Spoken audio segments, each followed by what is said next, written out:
Hello guys, कैसे हैं आप? देखो हम ठीक ठाक अब बड़े होंगे। तो आज मैं एक्सप्लेन करने वाला हूँ लेटा सांगा के चैप्टर 291 को।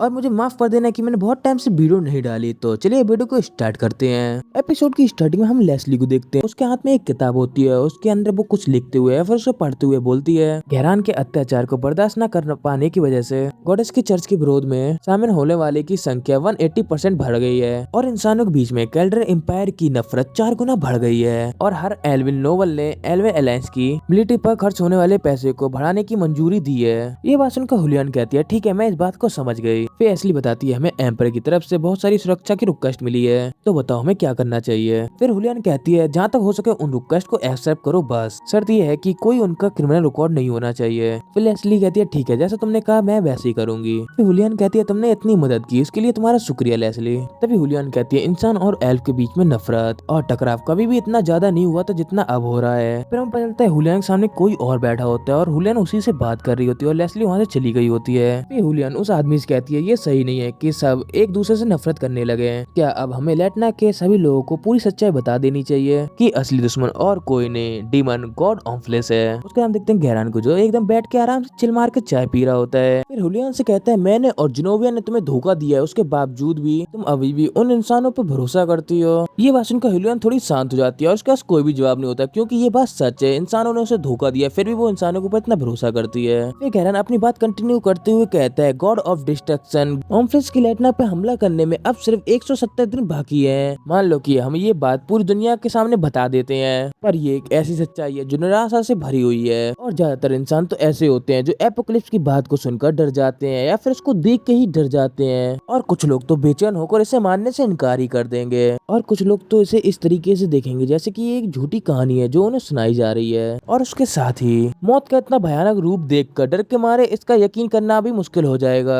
फिर इंसान बेबस होकर खुद को छुपाने की और बचाने की कोशिश करेगा, लेकिन एक पागल तानाशाह का उभर के आना ये काफी हकीकत जैसा लगता है। इंसान ये बात जान लेंगे कि उनका तानाशाह पागल है तो वो निराशा में नहीं डूबेंगे और उनसे जबरदस्ती कर फूड मटेरियल और वेपन इकट्ठे किए जा सकते हैं। अगर उन लोगों को वो कुछ नहीं करना तो वो लोग कोल्ड्रॉन की आर्मी में शामिल होकर वो लोग मिलिट्री की पावर बढ़ा सकते हैं। और अगर उन लोगों को इन दोनों चीजों में से किसी चीज में इंटरेस्ट नहीं है और उसके साथ ही अगर वो लोग तानाशाह से नफरत करते हुए वहाँ से भाग जाते हैं तो ये भी बुरा नहीं होगा। आखिर में वो लोग गॉडेस चर्च की फोर्स में शामिल हो जाएंगे और ऊपर से उस चर्च के अंदर गॉडेस के अवतार भी हैं, इसीलिए लोग अपने आस्था के जरिए एकजुट हो जाएंगे। और क्योंकि अर्थ नाइट और अडबल्डर सब कुछ मैनेज कर रहे हैं, अगर किसी को लोगों को मारने की बुरी आदत या फिर ऑब्सेशन भी हो जाए तो उस इंसान को अपने ग्रुप के अंदर ही हैंडल कर लिया जाएगा। और उनकी गाइडलाइंस बिल्कुल ऑर्थोडॉक्स स्वॉर्डमैनशिप की टेक्स्ट बुक जैसी है, यानी वो बहुत ही अच्छा और बेहतरीन इंस्ट्रक्टर है जो उन्हें सिखा रहा है। और जो आम इंसान उसके साथ स्वॉर्डमैनशिप की ट्रेनिंग लेंगे और वो लोग ऑम्फ्लेस के अटैक के टाइम मिलिट्री बनकर हम लोग के साथ लड़ाई कर सकते हैं। और क्योंकि गोल्डन आर्मी की जानकारी गॉडेस चर्च के साथ शेयर की जा रही है, इसीलिए गोल्डन आर्मी और गॉडेस चर्च के बीच सीधा टकराव नहीं होगा। इस तरह लेटना की ओवरऑल स्ट्रेंथ कई गुना बढ़ जाती है और हंसते हुए बोलता है, ये सिर्फ इसीलिए मुमकिन है क्योंकि थंडर एम्पायर गैरान नाम का एक पावरफुल शख्स जो उनका एनिमी है और वो उनके सामने है। ये सारी बात सुनकर हुलियन अपने सीट से उठते हुए कहती है, हाँ मैं तुम्हारी सारी बात समझ गई और वैसे भी मेरे पास से बेहतर और कोई ऑप्शन नहीं है। गहरान मेरी बात सुनो, इंसान कोई टूल नहीं है और हथियार का कोई पाप भी नहीं होता, इसीलिए खुद को हथियार समझना बंद करो। इतना कहकर हुलियन वहाँ से जान लगती है, फिर रुकती है, फिर पीछे मुड़कर गहरान के साइड देखकर कहती है, और खुद को सबके सामने विलन दिखाने का नाटक करना भी छोड़ दो, ये बहुत ही डिस्गस्टिंग लगता है। इतना कहकर हुलियन वहाँ से चली जाती है। उसके बाद हम गहरान को देखते हैं जो एक स्माइल देते हुए कहता है, मुझे पता है मैंने जितनी भी गलती की है मुझे इस चीज के लिए माफ नहीं किया जा सकता, लेकिन तुम्हें सबसे अच्छी तरीके से मैं ही जानता हूँ बेरोल्ड। उसका बाद हम हानबिन को देखते हैं। हानबिन उसी स्टैचू के ऊपर बैठा होता है जिस स्टैचू के ऊपर बहुत सारे क्रैक के निशान थे, जैसे कि हानबिन ने उसको मारा हो, पर हमें इसके बारे में बताया नहीं जाता कि इस स्टैचू को किसने मारा, कि हानबिन ने मारा या फिर बेरोल्ड ने मारा था। उसका बाद हानबिन की फाइट का सीन देखते हैं जहाँ पर हानबिन अपनी फाइट करते हुए एकदम रेज मोड में चला गया होता है और हानबिन इस टाइम डबल शॉट यूज कर रहा होता है, वो भी किंगसोन की तरह। तभी हानबिन का अपोनेंट अपने सामने एक शील्ड ले आता है। ये देखकर हानबिन अपनी डबल शॉट से उसके सामने एक क्रॉस इंपैक्ट यूज करता है, जिस वजह से वो शील्ड 4 हिस्सों में कट जाती है। ये देखकर हानबिन का अपोनेंट मिस वो मॉन्स्टर चिल्लाते हुए कहता है, बस तुम्हारे पास इतनी ही ताकत है, मुझे तुमसे इतनी बेकार उम्मीद नहीं थी कि तुम इतना बेकार करोगे। ये बात सुनकर हानबिन को बहुत ही ज्यादा गुस्सा आ जाता है, वो अपनी दोनों तलवार आपस में टकरा कर तोड़ देता है, जिस वजह से वहाँ पे ऑरा ब्लास्ट होता है। तभी हानबिन उस ऑरा ब्लास्ट के अंदर से अपने गिगांट को निकालते हुए उसके पास अटैक करते हुए कहता है, ऑरा स्लैश। पर इस ऑरा स्लैश को अपने पास आते हुए देखकर उस मॉन्स्टर की इस बार पूरी तरीके से फट गई होती है, क्योंकि इस बार ये अटैक बहुत ही पावरफुल होता है कि एक ही झटके में उस मॉन्स्टर के 2 टुकड़े कर सकता है। फिर वो मॉन्स्टर रोते हुए कहता है आखिरकार अब वो समय आ गया जब मैं मरकर आजाद हो जाऊंगा। तभी हानबिन अपनी गिगांट की अटैक की साइड को मोड़ देता है, पर उस अटैक का इतना फोर्स होता है जिस वजह से हानबिन को भी उस गिगांट को कंट्रोल करने में थोड़ी मुश्किल आ रही होती है। पर आखिरकार वो गिगांट उस मॉन्स्टर से हल्का सा टच ही करती है, तब भी उस गिगांट के अंदर इतना फोर्स होता है कि वो मॉन्स्टर बहुत दूर तक चला जाता है। फिर आई मॉन्स्टर अपने सिर के ऊपर हाथ फिराते हुए कहता है बहुत ही जोर से दर्द हो रहा है। उसका हानबिन देखते हैं जो अपनी सांस छोड़ते हुए कहता है लगभग मैंने तुम्हें मार ही दिया था, पर एंड टाइम पर मैंने तुम्हें जान से मारने से रोक लिया। तभी वो आई मॉन्स्टर रोते हुए कहता है प्लीज मुझे जान से मार दो ताकि मैं यहाँ से आराम से जा सकूं। इतना बोलकर आई मॉन्स्टर हानबिन के पैर से लिपट जाता है। ये देखकर हानबिन उसे झटकते हुए गुस्से से कहता है नहीं तुम अभी नहीं मर सकते, तुम शायद अगली बार मरना। तभी वो मॉन्स्टर चिल्लाते हुए कहता है प्लीज मुझे मार दो, मुझे और मार नहीं खानी है। तभी वहाँ पर एक लड़का चलते हुए आता है और कहता है रियो हानबिन तुम कैसे हो। तभी हानबिन ये आवाज सुनकर उस साइड देखते हुए बोलता है ओ तुम हो पिरियस, क्या हुआ। फिर हमें पता चलता है कि इसका नाम पिरियस है और ये शायद अतीसे की जगह यहाँ पर आया है मैजिशियन के लिए, और इसके हाथ में अतीसे की स्टाफ भी, और हमें बताया नहीं जाता कि ये क्लियर कहाँ से आया है। तभी पिरियस हानबिन से हंसते हुए कहता है इस आई मॉन्स्टर को यहाँ से जाना देना कैसा रहेगा।